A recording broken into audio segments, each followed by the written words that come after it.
Pemirsa, Wali Kota Banda Aceh Aminullah Usman Jumat kemarin melakukan peninjauan di sekitar bantaran sungai dan juga Pasar Penayung Banda Aceh.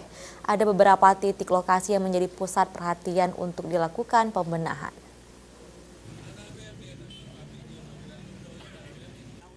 Aminullah Usman mengatakan pemerintah akan membenahi dua lokasi tersebut sehingga bisa berfungsi secara baik serta dapat dimanfaatkan oleh warga Banda Aceh, yaitu di sepanjang bantaran Tanggul Sungai Kurung Aceh sebelah Penayung. Nantinya akan dibangun lokasi wisata kuliner Banda Aceh yang baru, sehingga lokasi ini bisa lebih ramai dikunjungi warga. Langkah ini dilakukan juga sebagai wujud dari harapan pemerintah yang ingin membuat Banda Aceh terus berkembang dalam bingkai syariah, serta menjadikan kawasan Penayung menjadi tempat wisata kota tua di kota Banda Aceh. Selain itu, di pinggir sungai nantinya akan dibangun wisata kuliner baru di Banda Aceh. Sementara itu untuk lokasi lantai 2 Pasar Kartini Penayung yang memang sudah terbengkalai itu, pemerintah berencana akan menggunakan fasilitas yang sudah ada untuk dijadikan tempat kerajinan bagi masyarakat Banda Aceh, seperti untuk menjahit dan berbagai kegiatan lainnya.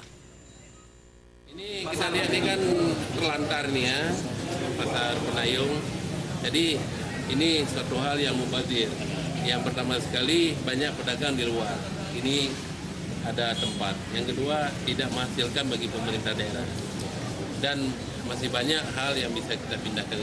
Kita ingin ini menjadi produktif, menjadi bermanfaat untuk pedagang, untuk pemerintah sendiri akan menambah PAD. Intinya ada pengembangan pasar di kawasan Penayung ini ya? Ini ingin kita produktifkan, sudah dikembangkan, tapi tidak berjalan. Ya, ini kan udah lama dibangun kan. Mustafa Aceh TV.